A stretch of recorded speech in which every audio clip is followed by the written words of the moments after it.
ചെറിയൊരു അംശം മാത്രമാണ്. ഒരു TV ഷോ മാത്രമാണ്. കൂടാതെ ഒരു മത്സരം മാത്രമാണ്. അതിനിടയിൽ എന്തിനാണ് ഇത്രയും വിഷമിക്കുന്നത്? നമ്മൾ ഇഷ്ടപ്പെടുന്ന ഒരാള് നമ്മൾ കാരണം വേദനിച്ചു എന്ന് പറയുന്ന സമയത്ത് എനിക്കത് ഒരു ദിവസത്തെ പരിചയമാണെങ്കിൽ പോലും അത് ഗെയിം ഷോ ആണെങ്കിലും എനിക്ക് അങ്ങനെ ബാധിക്കുന്ന ഒരാളല്ല. ഞാൻ ആ കാര്യത്തിൽ വളരെ ഇമോഷണൽ ആയിട്ടുള്ള ഒരാളാണ്. എന്നത് ഭയങ്കര രീതിയിൽ ബാധിക്കും. എനിക്കിഷ്ടമുള്ള ഒരാൾ എന്തെങ്കിലും കാരണത്തോടെ അത്രയും വിഷമിക്കുന്നത് കണ്ടുകൊണ്ട് വിഷമിക്കാതിരിക്കാനായിട്ട് എനിക്ക് ബുദ്ധിമുട്ടാണ്.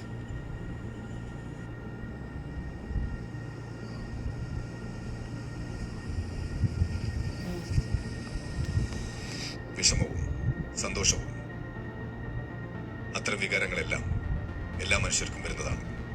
അത് ജീവിതത്തിന്റെ ഭാഗവുമാണ്. പക്ഷേ അതിനെ നിയന്ത്രിക്കാൻ പഠിക്കുക എന്നതാണ് ബിഗ് ബോസിലെ ഏറ്റവും പ്രധാനമായ കാര്യം.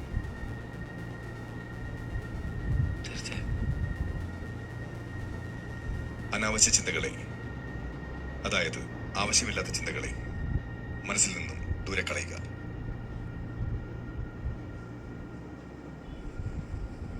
നിങ്ങൾക്ക് നിങ്ങളെ തന്നെ നോക്കിക്കാണാനും സ്വയം ശുദ്ധീകരണത്തിനും വേണ്ടിയുള്ളതാണ് ഈ വേദി. ഇവിടെ ലക്ഷ്യം മാത്രമായിരിക്കണം പ്രധാനം. നിങ്ങളൊരു നല്ല മത്സരാർത്ഥിയാണ്.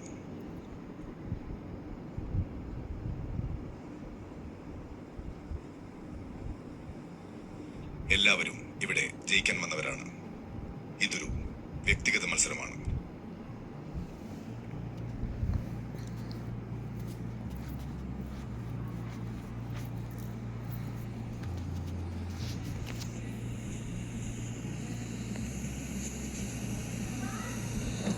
നിങ്ങളുടെ ഇപ്പോഴത്തെ ഈ മാനസികാവസ്ഥ ഒരുപക്ഷെ മറ്റു മത്സരാർത്ഥികളെ കൂടി ബാധിച്ചേക്കാം. അതുകൊണ്ട് സന്തോഷമായിരിക്കും. ഞാൻ നാളെ അമ്മയ്ക്ക് ഓക്കെ ആവും. ഇപ്പോൾ തന്നെ ഓക്കെ ആവൂ.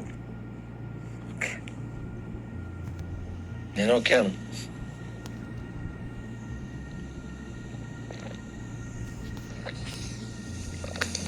എന്തെങ്കിലും പറയാനുണ്ടോ? എനിക്കറിയില്ല. ഞാൻ തെറ്റുകൾ എന്താ ചെയ്തതെന്ന് എനിക്ക് മനസ്സിലാവുന്നില്ല. ഞാൻ ഇവിടെ വന്ന സമയത്ത് കോർണർ ചെയ്യപ്പെട്ട സമയത്ത് ഞാൻ ജാസ്മിനായിട്ട് എനിക്ക് ഭയങ്കര ക്ലോസ് ആയിട്ട് ഒരു ബന്ധം വന്നു. ഞങ്ങൾ ആദ്യം തൊട്ട് ഞങ്ങളുടെ ഇന്റൻഷൻസ് വളരെ ക്ലിയർ ആയിരുന്നു.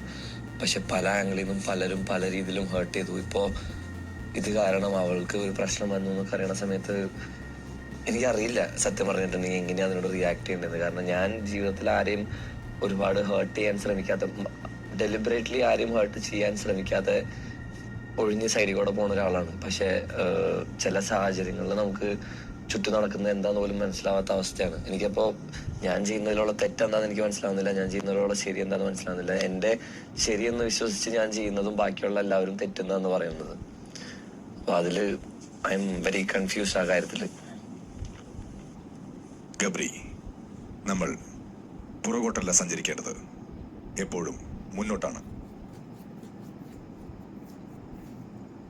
പ്രേക്ഷകർ നിങ്ങളെ കണ്ടുകൊണ്ടിരിക്കുകയാണ്.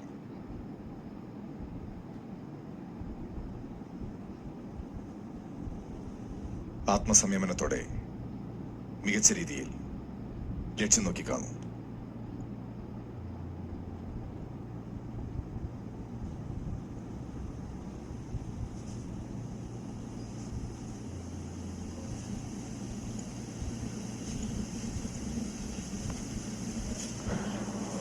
സങ്കടപ്പെടുത്തുന്ന കഴിഞ്ഞ കാര്യങ്ങളെല്ലാം മറക്കാം.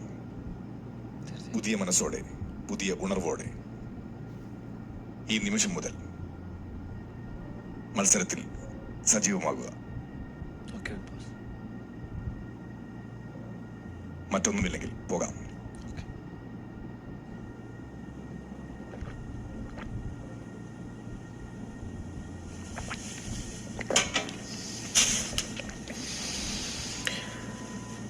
Thank you, Big Boss.